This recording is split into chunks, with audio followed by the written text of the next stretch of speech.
Então vamos lá, pessoal.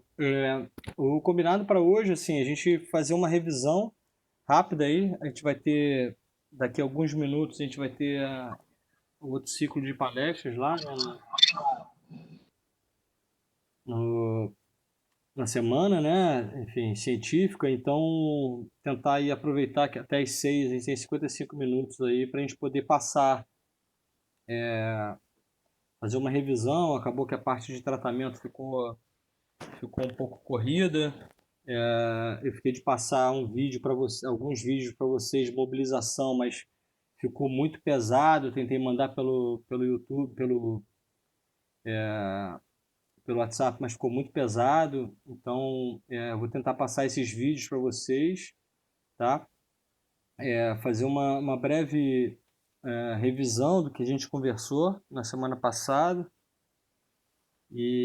Mas de qualquer forma, se porventura a gente não conseguir cumprir, a gente fala novamente.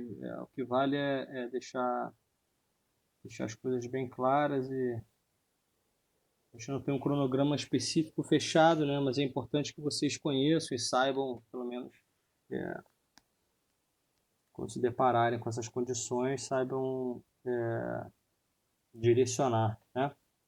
Então, a gente está falando de lesão de tornozelo, né? Um entorse lateral do tornozelo.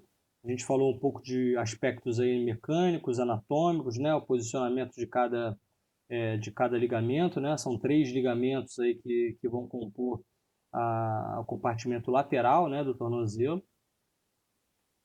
Vou passar um pouco mais rápido essa parte, porque é algo que a gente já conversou, né? Então, cada ligamento, a lesão de cada ligamento aí vai nos direcionar ou vai sugerir um possível teste positivo, né? Então, a lesão do talo fibular anterior, que é o ligamento que é mais acometido, pode sugerir um teste positivo para a gaveta anterior, né? Ou melhor, o teste da gaveta anterior ele sugere uma lesão do ligamento talo-fibular anterior, assim como uma lesão combinada do talo-fibular anterior e do calcâneo fibular sugere um teste positivo subtalar, tá? Lembrando que isso vai nos guiar, vai nos ajudar, né? Mas lembrando que a gente pensa em função, né? Então, os relatos do paciente, a história uma história bem colhida, né?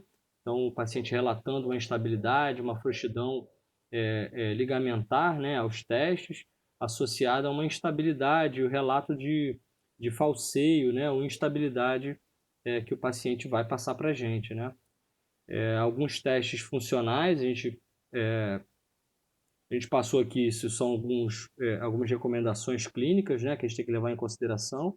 A gente vai colher na história, né, o mecanismo de lesão, se o paciente tem um histórico de entorse prévio, né, isso vai repercutir numa possível instabilidade crônica dessa articulação, a capacidade do paciente suportar o peso, né, então aquela história lá da regra de Ottawa, né, que é suportar o peso por 4 passos, assim como exame clínico dos ossos, que também faz parte dos parâmetros ali, dos fatores que a gente vai levar em consideração nas regras de Ottawa, né, que são as bandeiras vermelhas, né, o diagnóstico diferencial de fratura, assim como a avaliação clínica dos ligamentos, que são os testes de gaveta anterior e o teste de tilt talar, né, ou de inclinação talar. Aí o mecanismo de lesão, né? Então isso já está bem batido, né? Um entorse por inversão, né? As regras de Ottawa, como eu falei agora anteriormente, o paciente ele vai relatar dor no maléolo medial, maléolo lateral, né? Distalmente, na região póstero-lateral ou na região póstero-medial, associada a uma incapacidade de dar 4 passos subsequentes, né? Isso o paciente relatando dor, a palpação e incapacidade desses passos é sugestivo de uma fratura. Então, a gente vai encaminhar esse paciente para fazer um raio-x. Né? Assim como a palpação do maléolo, da base do quinto metatarso e do osso navicular associado à incapacidade de dar 4 passos, também é indicativo ou sugestivo de fratura, né? Então, a gente sugere que o paciente faça um raio-x para descartar essa possibilidade. Tá? Lembrando que esse teste, que as regras de Ottawa são altamente, tem uma sensibilidade muito alta, né? Então, a gente tem a capacidade de de descartar uma possível lesão, no caso, a fratura. Então, classificação quanto à gravidade, a gente viu grau 1, grau 2 e grau 3. A gente falou de alguns questionários, esse é um questionário é uma escala funcional, na verdade, de funcionalidade do membro inferior, de uma forma mais generalizada. E esse outro questionário é um questionário mais específico para tornozelo e pé, né? Então, eu mandei aí para vocês. Se eu não mandei, vocês puxem minha orelha. Eu vou até verificar isso, que eu estou me ver aqui alguma coisa na minha cabeça, que eu acho que eu não mandei isso aqui em PDF para vocês. Vou mandar. Eu mandei para vocês, vocês receberam esse questionário, não?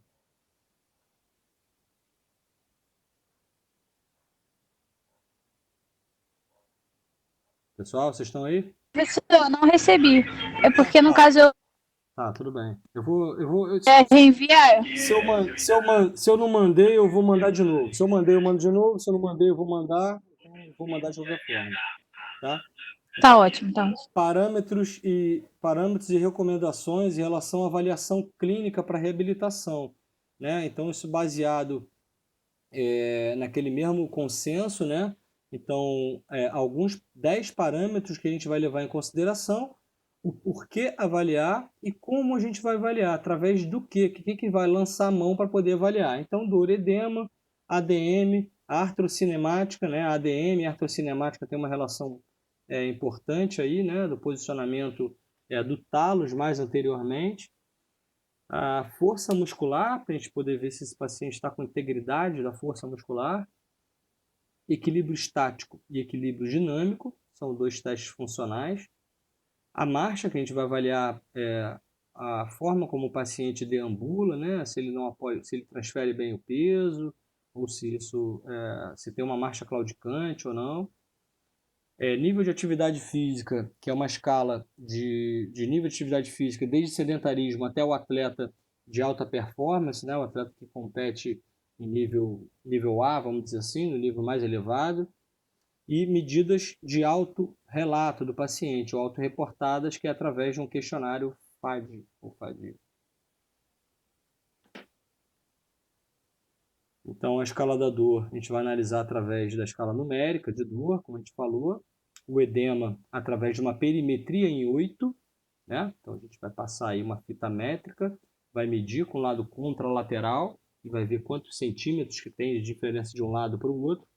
E sugere-se que a 20 graus de plantiflexão tem uma boa reprodutibilidade, tá? Então a gente mede ali, faz uma escorazinha no pé e mede. Mede a angulação, né, 20 graus, e aí mede, tá? Pode botar uma escorinha no pé, como está na primeira figura ali, e depois faz a medição da perimetria. Para amplitude de movimento, a gente vai utilizar o teste de Lange, como a gente viu lá, né? Pode ser com a fita métrica ou pode ser com o inclinômetro, né? Tem um aplicativo, eu prefiro fazer com o inclinômetro. Vai posicionar o pé do paciente, parâmetros que são importantes aí, a gente não pode deixar acontecer, o desvio ou a rotação do tronco e do quadril, tá? Para poder liberar movimentos de dorsiflexão. Então, o paciente bem alinhado, o joelho alinhado com o segundo dedo, tá? E a gente vai lá na face da tíbia, né, a 15 centímetros da tuberosidade anterior da tíbia, e a gente vai colocar lá um inclinômetro e vamos fazer 3 mensurações e tirar uma média. Tá? Um valor indicativo de déficit é de 38 graus. Tá? Então, se o paciente tem menos de 38 graus, é relativo a um déficit de amplitude de movimento de dorsiflexão em cadeia cinética fechada. Isso aqui é um padrão de avaliação de dorsiflexão. Tá? Lembrando que uma dorsiflexão restrita, o paciente está mais propenso a evoluir com uma instabilidade crônica da articulação do tornozelo, como a gente está mostrando aqui, né? Então, a ADN essa vai gerar uma probabilidade do paciente evoluir com uma instabilidade crônica do tornozelo. Tá? A gente falou de uma outra forma de avaliar a amplitude de movimento, né, que seria de uma forma qualitativa, quando o paciente ele não consegue executar o movimento até uma barreira motora, ele tem um bloqueio ali no meio do movimento, ele não tem um movimento livre. Tá? Então a gente vai solicitar para o paciente fazer um movimento ativo e ele vai ter uma amplitude parcial do movimento. E aí qual é a causa? É muscular ou é articular? Então para a gente poder direcionar ou ter uma plausibilidade de qual é a causa, a gente vai fazer o movimento passivo, então nós vamos levar, o paciente vai estar lá em DD, né, com o pé para fora da maca, a gente vai levar o pé do paciente em dorsiflexão e a gente observando que é um bloqueio, que a gente não consegue levar mais do que aquilo, sugere-se que é uma condição artrocinemática, de deslizamento lá, como eu falei, que na entorse do tornozelo, quando há uma lesão, né, o talo fibular anterior lesionado, ele é lesionado na maioria das vezes, né, em mais de 70% dos casos, o talos ele pode se deslocar anteriormente, ele faz um deslizamento anterior, se posiciona mais anterior na articulação talocrural. Isso é um impeditivo na dorsiflexão. Né? Quando a gente faz uma dorsiflexão, o talos ele desliza posteriormente para que a gente realize o movimento de dorsiflexão. Tá? Então, já que há um posicionamento, um mau posicionamento, uma falha posicional do talos mais anteriormente, isso é um impeditivo mecânico, né, articular para o movimento de dorsiflexão. Outra situação, a gente leva o movimento passivo de dorsiflexão e aí tem uma amplitude de movimento parcial também, com resistência dos tecidos moles, mas é algo que cede, né? À medida que a gente vai levando, a gente sente que vai ganhando mais amplitude de movimento. O tecido ele vai cedendo. Sugere-se que é o tecido muscular que está cometendo, né? Isso não impede que as coisas estejam associadas, tá? Mas há uma propensão maior de tecido muscular aí, né? Da musculatura antagonista, né? Musculatura de gastrocnêmio, solear, de estarem mais encurtadas, né? Quando a gente leva passivamente, há o tecido ele cede, né? Há uma resistência dos tecidos moles, mas isso ele tende a ceder. Uma outra situação, quando a gente faz um movimento passivo e há uma resistência total, uma amplitude total, melhor dizendo, não há restrição de movimento. Né? A gente consegue fazer o movimento total. Né? Então, fraqueza dos agonistas, ou seja, sugere-se que os músculos que fazem a dorsiflexão estão mais enfraquecidos. Né? O tibial anterior, né? O extensor longo do hálux também. Tá? Então, sugere-se, quando a gente leva passivamente e a amplitude é normal, sugere-se que é uma fraqueza muscular, não tem capacidade motora, né, de puxar o pé para cima. Outra situação, né, de dor, que vai ser uma restrição álgica, então o paciente não consegue, não suporta por dor, né, então tem uma perda de amplitude de movimento de dorsiflexão. Ou então, quando a gente colocar uma resistência, o paciente também não consegue executar, também por fraqueza muscular. Medidas aí, a gente falou do dinamômetro isométrico e isocinético, né? Testes ortopédicos, a gente falou aí do teste de gaveta anterior, né? E o teste de inclinação lateral. São os dois testes aí que vão sugerir uma lesão ligamentar, né? O teste de gaveta anterior sugere uma lesão do talo fibular anterior e o teste de inclinação, uma associação aí de lesão de talo fibular anterior com calcâneo fibular. Discutimos um pouco em relação ao prognóstico, né? Alguns fatores que podem influenciar aí na recuperação da entorse lateral do tornozelo, né? O nível de atividade física, a presença de dor, sobrecarga articular e instabilidade. Né? Assim como a dor persistente, o déficit de controle postural dinâmico, incapacidade de realizar salto e aterrissagem duas semanas após a entorse, instabilidade mecânica ou frouxidão ligamentar 2 meses após a lesão. Isso são fatores que vão influenciar no paciente evoluir mal, né? Evoluir por uma instabilidade crônica, né? Então, o paciente ainda ter um sinal mecânico, né, de frouxidão ligamentar. Lá, quando a gente faz o teste, o paciente ainda tem uma instabilidade articular, mesmo após 2 meses de tratamento, né? Ou, se não fez nada, também vai evoluir com uma instabilidade. Tá? Então, a gente viu que há o risco de recidiva 2 vezes mais alto no primeiro ano, né? Então, o paciente que fez uma entorse naquele mesmo ano, ele tem um risco grande aí, de 2 vezes mais. O uso de anti-inflamatório ele pode retardar a cicatrização do tecido ligamentar. A gente tem que dar preferência aos tratamentos ativos, em detrimento aos tratamentos passivos, né? E o tratamento cirúrgico ele só vai ser indicado em casos muito específicos, né? Principalmente se o paciente não evoluir bem, né, com tratamento conservador baseado nos guias, né? Então, o paciente evoluiu mal, com uma instabilidade, pensa-se num tratamento cirúrgico. Lembrando, principalmente se for uma lesão de grau 3, né, uma lesão mais extensa. As lesões de grau 1 e grau 2 evoluem bem na grande maioria dos casos e não precisa de um tratamento cirúrgico. Tá? Mesmo se evoluir mal, a gente tem que rever a nossa conduta. Tá? E em pacientes que são atletas, né? Então, o que os estudos mostram é que os pacientes que são submetidos à cirurgia, né, lesões maiores, e são submetidos à cirurgia, eles evoluem com menos recidiva, né, com menos instabilidade, e o quadro doloroso também ele é menor numa fase mais aguda, né, no início do tratamento. Os primeiros 2 meses aí, o paciente evolui melhor para dor e para instabilidade. A gente falou aí de três, a gente dividiu o tratamento fisioterapêutico baseado em fases, né? Então a gente vai falar aí de 4 fases, pensando na quarta fase como uma fase de retorno ao esporte, tá? A primeira fase, acredito que não tenha tanta dúvida assim, mas é uma fase aí que a gente vai principalmente priorizar proteção, repouso, o gelo, a compressão e elevação. O método Price ou Policy, né?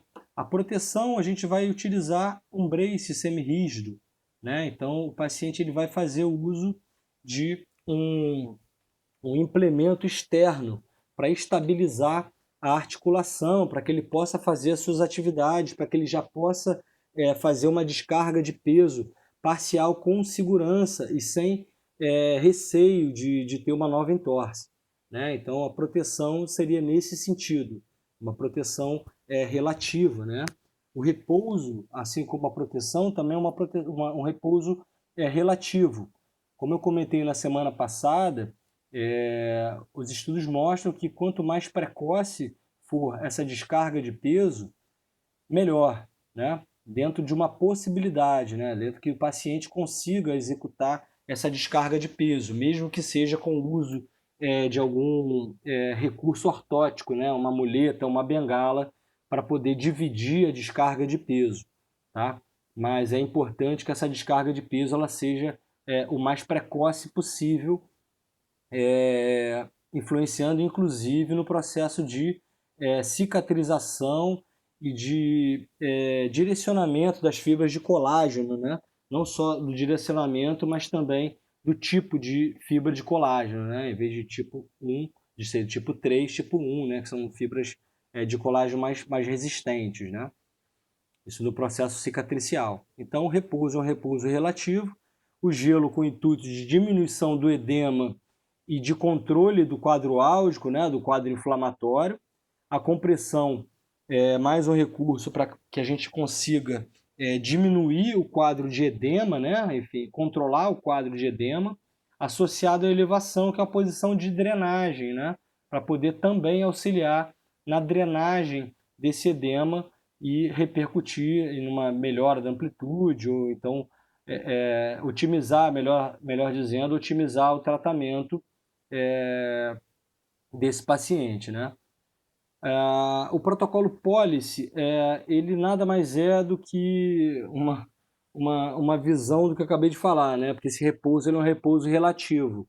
Então ele vai falar de proteção e de otimização de carga. Otimização de carga seria exatamente isso que eu falei, né? Então é o repouso lá do price, é um repouso relativo, e no policy aí seria essa otimização de carga.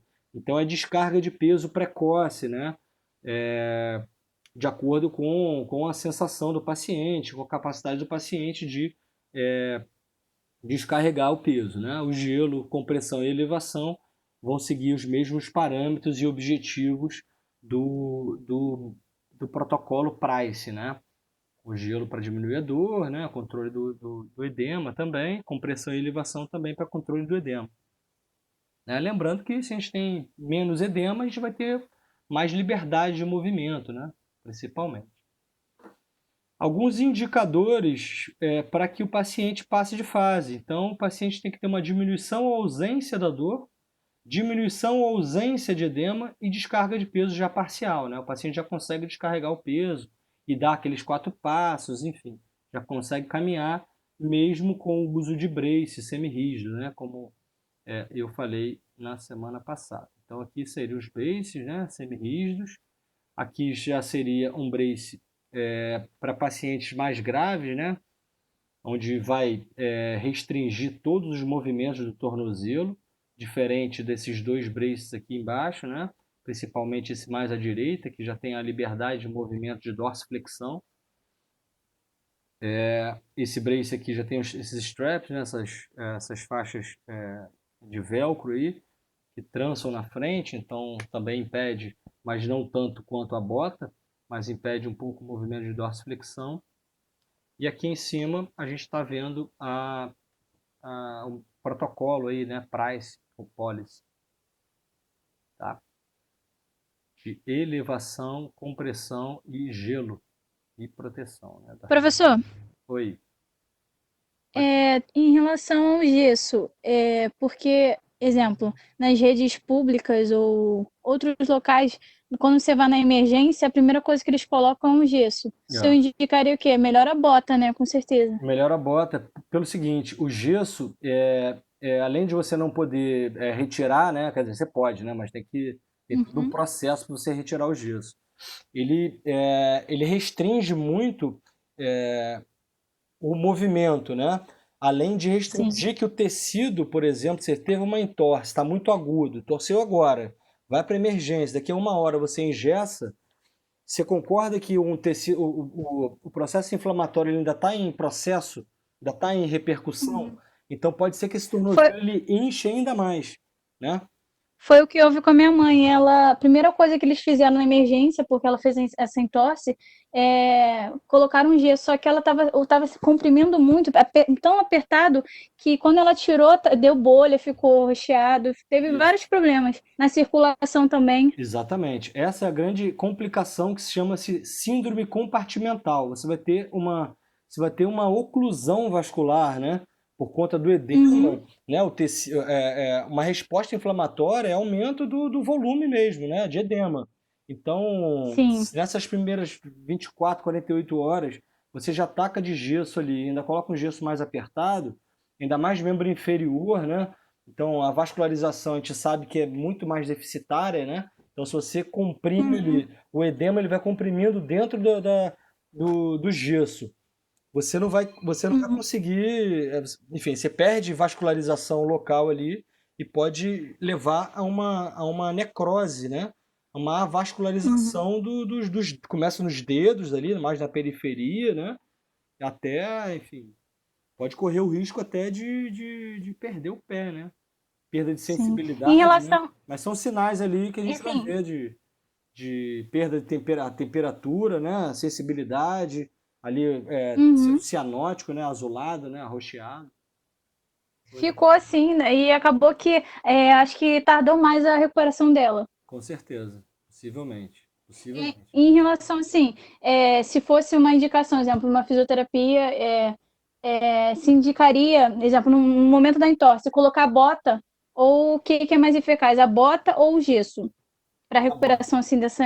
A bota, A bota, né? a bota, sem dúvida nenhuma. Com a bota, por Sim. exemplo, mesmo num grau mais avançado, com a bota, se não teve fratura, mesmo se tiver fratura, você ainda imobiliza com a bota, né? Essa bota Robocop, ela restringe totalmente o movimento. O paciente não tem movimento nenhum. E você ainda retira, faz gelo, coloca o pé para o Uhum. alto, enfim, você ainda pode fazer uma mobilização ativa, né? Então, precoce. Então, tudo isso vai auxiliar na própria recuperação do paciente, né? Entendi. É porque eu penso assim também, pela questão do gesso, e tem todas esses contras, né? Mas pela questão de deixar ele bem imobilizado, né? Porque a bota, às vezes, a pessoa não aperta, até porque tem que ter a orientação do paciente. Mas Isso. mesmo assim, tem paciente que não sabe utilizar direito a bota e acaba não fazendo assim, Mas aí tem que ser dando bem tempo, né, orientado, de né? mobilizar. Sim, entendi. Se não tiver uma boa orientação, se o paciente não for disciplinado, né? Uhum. Mas, Acaba tirando a bota, achando isso. que. Mas isso vai ser por um tempo, não vai ser, ele vai ficar eternamente. Vai ser por um tempo, principalmente Uhum, nessa primeira fase, segunda fase, né? E a gente vai uhum, precisar de proteger aí essa articulação, principalmente para que ele continue fazendo suas atividades, sim. tá? Pessoal, eu acho que vai ficar apertadíssimo para a gente falar. Nossa, mas tudo bem. Vamos lá. Então, essa fase 2 a gente vai se ater aí à melhora do edema, né? Do edema, desculpe, da ADM, né? Então a gente vai começar com mobilizações ativas, mobilizações passivas, ativa assistida, né? Começa a descarga de peso maior e começar um treino de fortalecimento muscular, tá? Então já começa a fazer o uso de exercícios com elástico, né? Pode ser com caneleira também, mas exercícios com elástico, ou simplesmente ativo livre para ganhar mobilidade e já começar a evoluir para exercícios isotônicos, né? Um ponto importante aqui, a gente dá uma ênfase na fase excêntrica, né? O retorno do movimento, tá? Mas trabalhar com resistência tanto na fase concêntrica quanto na fase excêntrica, mas dando uma ênfase na fase excêntrica, tá? Já implementar exercícios de alongamento e flexibilidade, né? Mobilização articular passiva, ativa assistida e mobilização ativa da articulação, né? O próprio paciente fazer. E descarga de peso. A hidroterapia é uma boa opção aí. Até na primeira fase também já é uma boa opção para o paciente, né?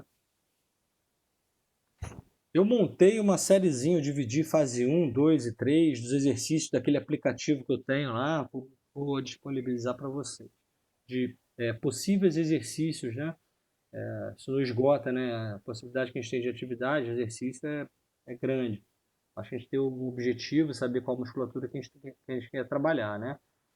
Mas eu separei lá para vocês por 3 fases, enfim, fase um, 2 e 3, e a quarta fase seria retorno ao esporte, que aí vai ter relação com a atividade que o paciente faz, né? Então, ausência de dor, melhora da DM, né? O alcance da posição neutra já, ou até mais nessa fase. Ausência de dor e descarga de peso completa. Então, o paciente vai para a fase 3 já com uma amplitude de movimento completa, uma descarga de peso completa aí e com um bom ganho já de amplitude de movimento, né? Já passa da posição neutra ali, de 90 graus ou um pouco mais, tá? Aí as mobilizações articulares e eu vou compartilhar com você aqui.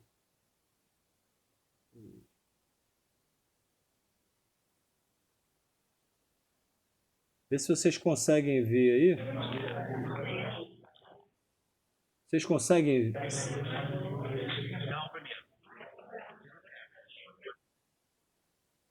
Pessoal, vocês conseguem ver o vídeo? No momento, não. Não tá aparecendo. Ah, meu Deus Não do está céu. aparecendo. Lá vai. E eu testei, hein, cara.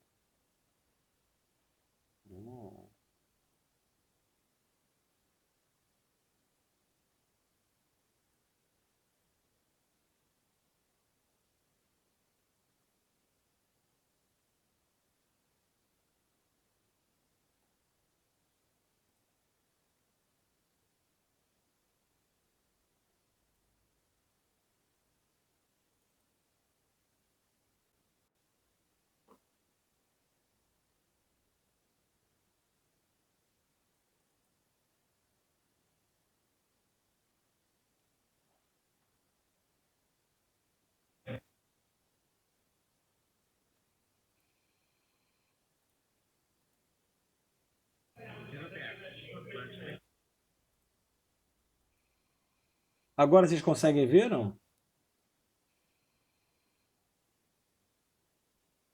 Professor. Estão conseguindo ver? Apareceu nada não, professor. Tá tudo cinza. Tudo Tá cinza? cinza. Caramba, eu testei isso antes de mostrar pra vocês, cara. Sacanagem comigo, não. Vamos lá. Vocês conseguem ver a pasta abrindo aqui, não? Sim, a pasta tá abrindo, mas tá tudo cinza. E agora? É como se o arquivo estivesse cinza. Tá, vocês estão vendo agora uma pasta, né? Tem a pasta no fundo E os e como se vídeos. você fosse abrir o vídeo por cima, só que tá cinza no lugar do vídeo. Não aparece o Exatamente. vídeo. Não. Não.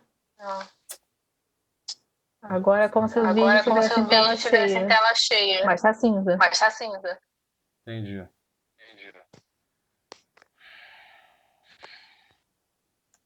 Sacanagem, cara. Vou comprimir esses arquivos aqui e vou mandar para vocês por WhatsApp. Que é legal até de vocês terem, é bem didático, não dá para eu fazer aqui, é difícil, tem que ter alguém para fazer, para mostrar, tem que filmar, ou, enfim, alguma forma para a gente poder mostrar essa parte prática, né?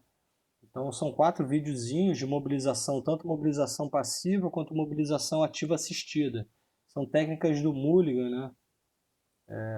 Porque eu anotei as perguntas de hoje de manhã.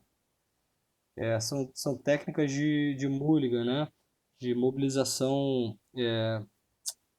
Pô, eu testei, botei aqui, abri no celular da minha esposa, até no celular, assim, olhei lá, tá, pô, infelizmente, eu vou disponibilizar. Então, aqui na primeira, aquele vídeo que eu estava tentando passar é exatamente essa técnica aqui, que é a primeira, que é o de posicionamento da fíbula.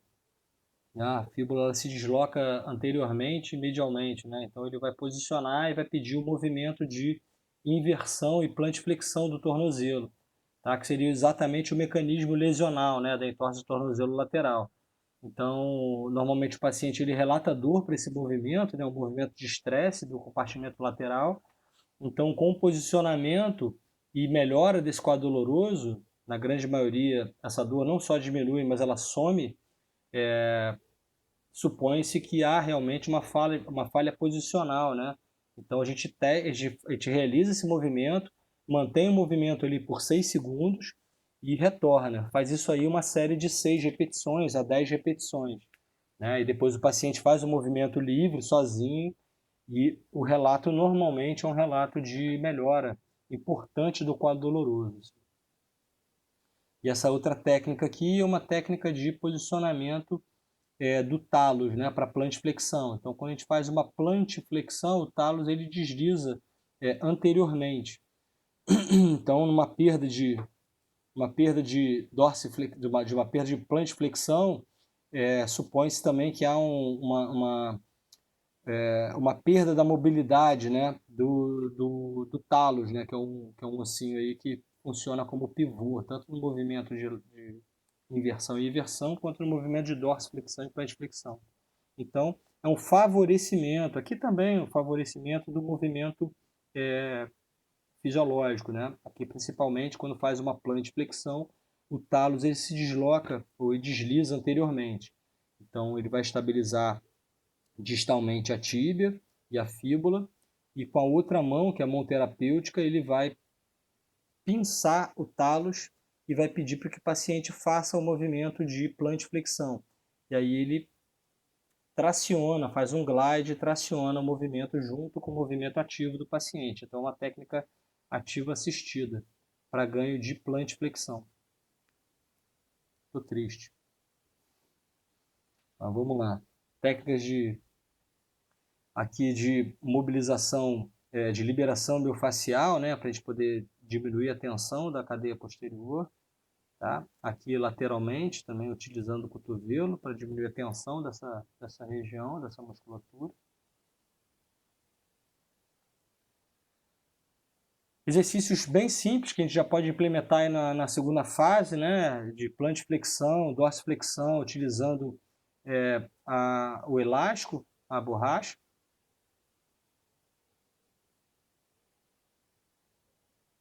tá? E aí a gente vai progredindo aí para a fase 3, que é de incremento de força muscular, tolerância aos exercícios já proprioceptivos, né? Funcionais progressivos, exercícios proprioceptivos de controle motor. Essa é uma fase que vai demorar um pouco mais, né? A gente vai poder incrementar um pouco mais os exercícios. Deixa eu abrir aqui.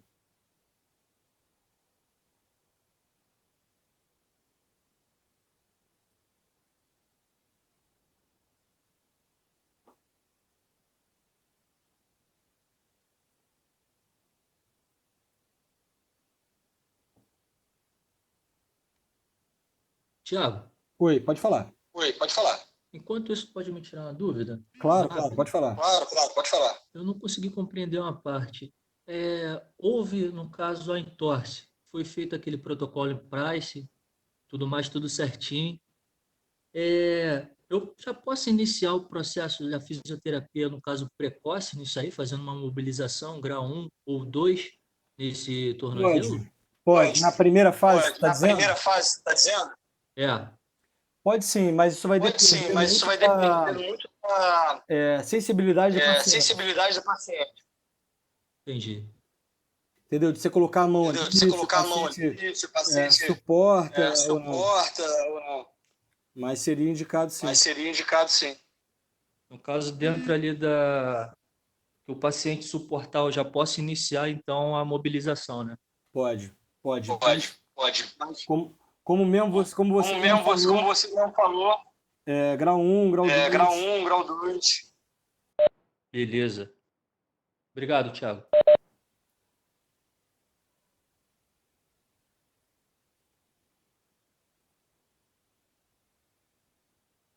Vocês estão vendo a tela aí com os exercícios, não?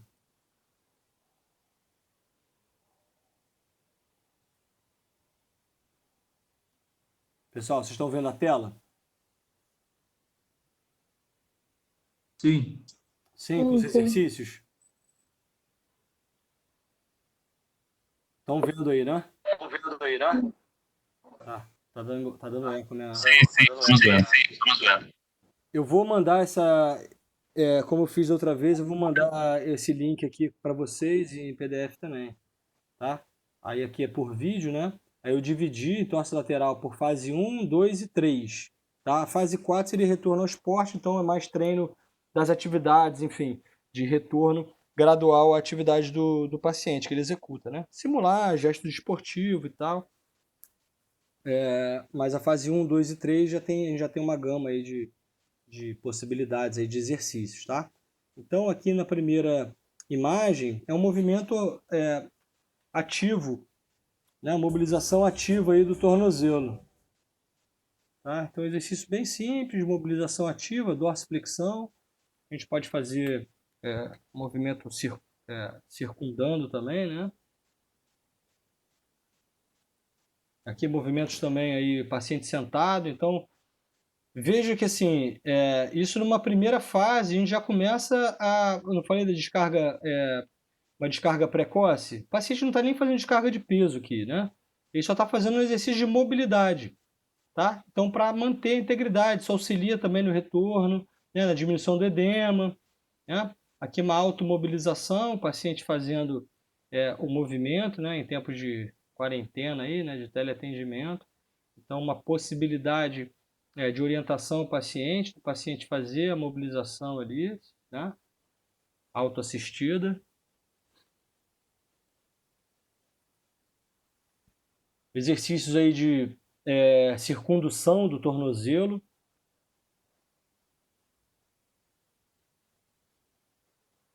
Tá? Numa primeira fase. Pessoal, sempre respeitando o quadro doloroso do paciente, né? A gente não vai, não tá conseguindo fazer, não vai fazer, não faz, dessa vez não vai fazer, faz na semana que vem, faz no próximo atendimento, né? Exercício de alongamento, né? A gente pode fazer tanto com o pé apoiado aqui na borda de uma escada, ou pode fazer contra a parede, né? Então o paciente apoia o pé ali e inclina o tronco à frente, tá? Ou então, se possível, tá? Contra a parede. Lembrando que a perna de trás, né? A perna da frente vai estar um pouco mais limitada, que é exatamente o teste de Lange lá que a gente viu, né? Mas na medida do possível, fazer aqui também cadeia cinética fechada. Aqui uma possibilidade aí de mobilização sem grande descarga de peso, né? A descarga de peso parcial, tá? Lembrando que a gente precisa respeitar o paciente, né? O quadro doloroso do paciente, de amplitude de movimento. Tá? Então, aí são algumas ideias aí em relação uma primeira abordagem, no primeiro momento aí, com o paciente. Tá? Simples. Tá? Existem outros exercícios? Existem outras possibilidades? Óbvio. Existem várias outras possibilidades de exercício. Tá? Aqui já com um pouco mais de descarga de peso, né? O paciente fazendo uma plantiflexão ativa, né? De pé. Né? Então já começar a fortalecer a musculatura da panturrilha e o movimento de plantiflexão. Mas ele vai fazer em pé sem apoio? Pode apoiar numa cadeira, por exemplo, pode apoiar no espaldar, que você diminui a descarga de peso, né? Se o paciente não suportar descarregar muito peso nesse momento. Então, mas lembrando que esse paciente já passou para a segunda fase, ele já tem uma descarga de peso mais do que parcial aí, né? Já tem uma boa descarga de peso. Já passou aí já mais de uma semana de tratamento.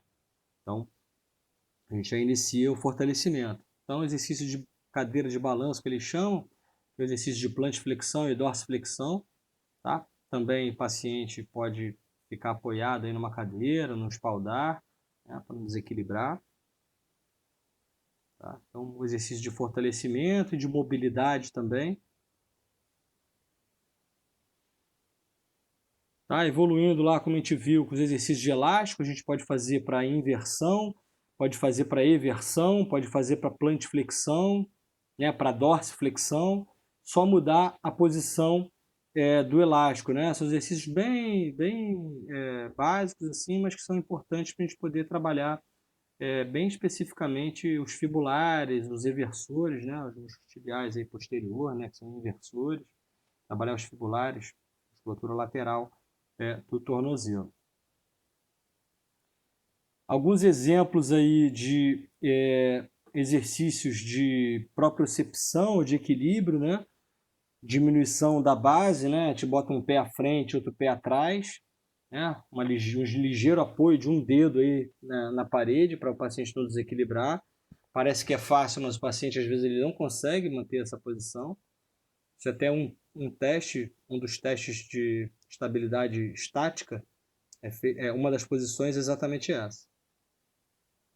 Aí daí a gente pode evoluir para o paciente num meio mais instável, ele caminhando de frente para trás, né? Pisando na almofada, né? Passando por uma marcha estática aí em cima do travesseiro ou numa almofada, né?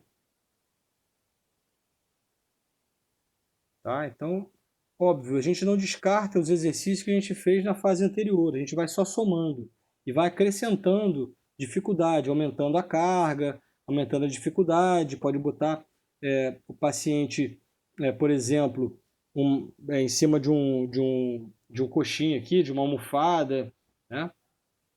Para poder aumentar a dificuldade no próprio travesseiro. Né? Aqui já é um exercício já com um pouco mais de sobrecarga articular, né? Mas o paciente vai estar apoiado na parede e fazendo a plantiflexão, né? Trabalhando a musculatura do solear. Tá?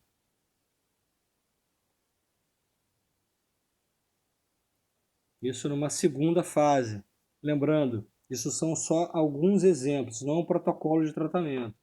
São alguns exemplos de possibilidade de exercício de fortalecimento nessa segunda fase. Tá? Lembrando que a gente vai progredindo com resistência, a gente vai progredindo com carga, com número de repetições, né? Número de repetições progressivas. Então a gente já pode até colocar mais, vai progredindo a carga, né? Então, para ganho de força, principalmente, diminuindo o número de repetições, aumentando a carga.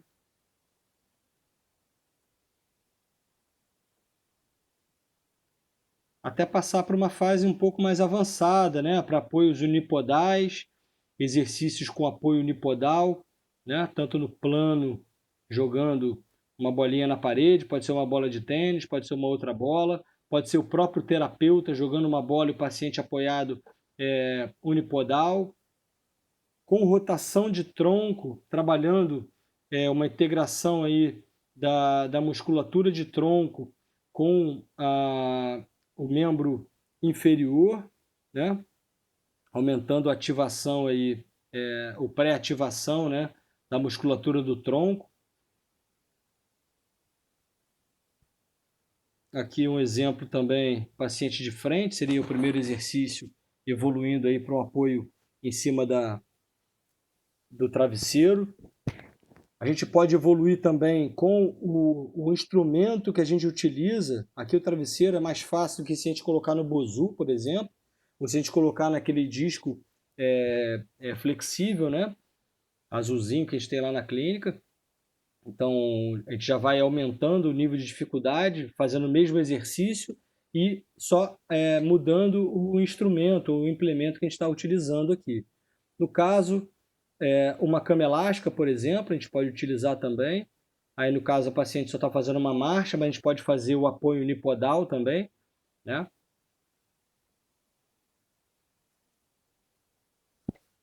E aí o apoio unipodal vai evoluindo com estímulo externo, né? Com desequilíbrio, com uso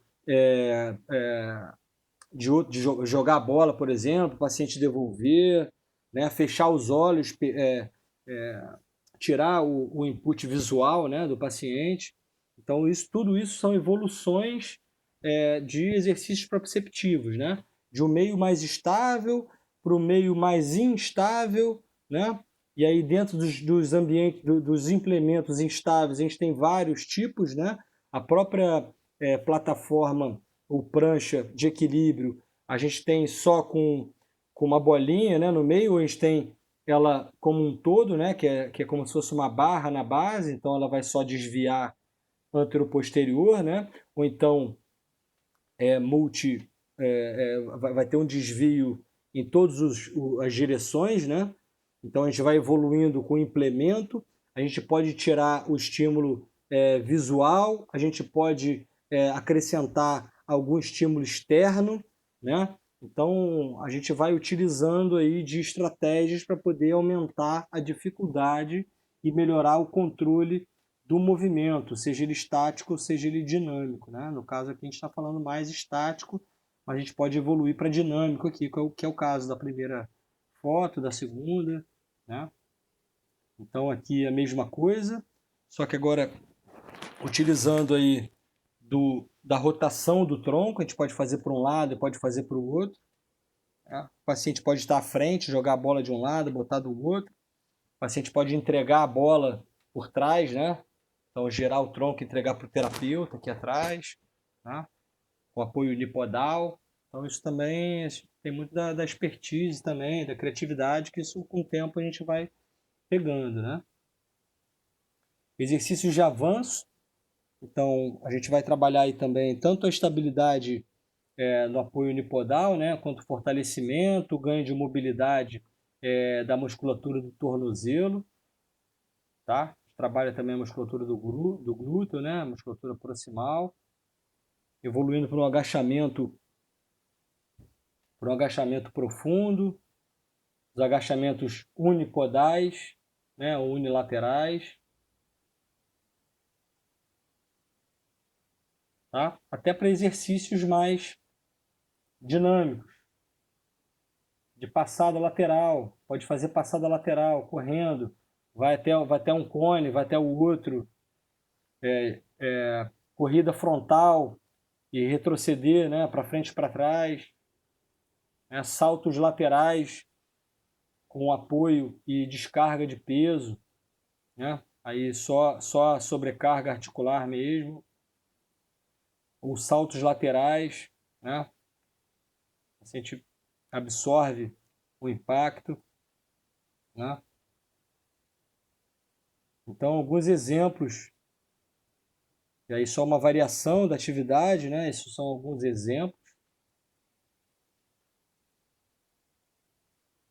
Tá? Esse paciente já está numa fase já de quase retorno às suas atividades, né? Já está retornando às suas atividades.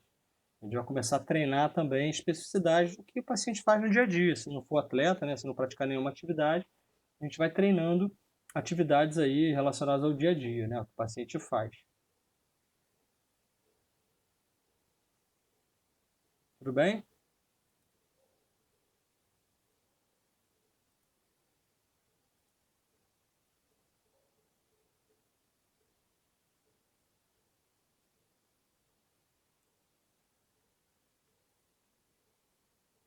Alguns exemplos aí na cama elástica também, né? Exercícios um pouco mais, que requerem um pouco mais de controle motor.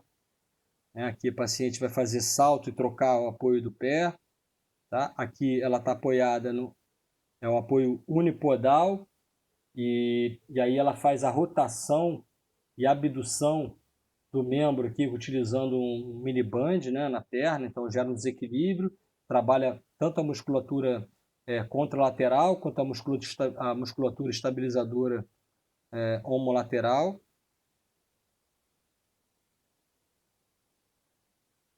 Aqui na cama elástica o paciente se é um atleta de pentatlo também, então uma das modalidades é corrida, então foi um paciente de entorse de tornozelo.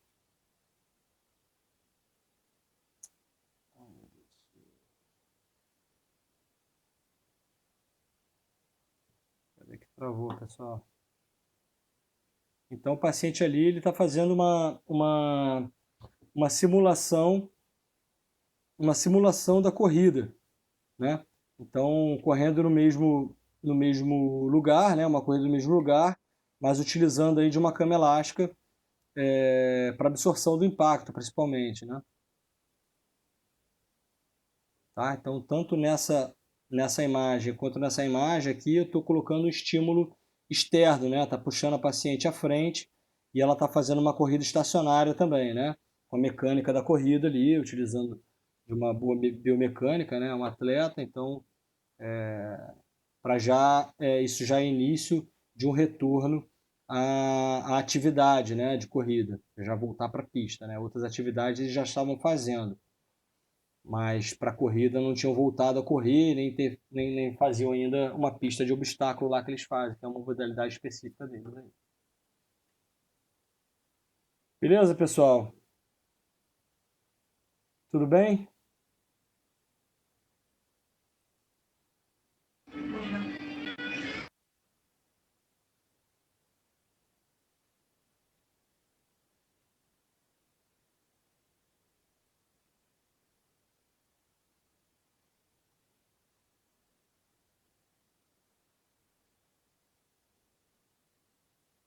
Pessoal, tudo bem? Eu vou encerrar agora aqui a chamada, e agora às 6 horas vai começar a semana científica lá, para que vocês já se transfiram para lá. Se alguns já não se transferiram pelo jeito que não tem ninguém falando aqui. Então, eu vou encerrar aqui, está gravada essa aula. Amanhã pela manhã eu vou entrar novamente às 8 horas. Tá? Vou tentar passar os vídeos, não sei se eu consigo passar os vídeos amanhã. Vou ver aqui uma estratégia novamente. E aí deixo gravado para vocês lá no YouTube essa aula. Tá?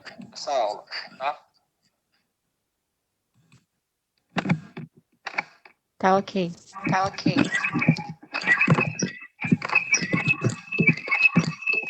Tudo bem, pessoal? Tá todo mundo aí? Quem não saiu, tá aí ainda? Tá beleza, Thiago. Valeu. Ok, Thiago, valeu. Não ouço não. Tá ok, Thiago. Obrigado. Valeu, Thiago. Beleza, pessoal. Então eu vou encerrar aqui, daí amanhã a gente vai dar continuidade, vai falar sobre o mesmo assunto, para que vocês possam acompanhar aí, esse outro ciclo de palestras à tarde, à noite, na verdade. Tá bom? Aproveitem. Eu vou tentar entrar lá daqui a pouco também. E obrigado aí pela presença aí de vocês. Beleza, tchau, professor.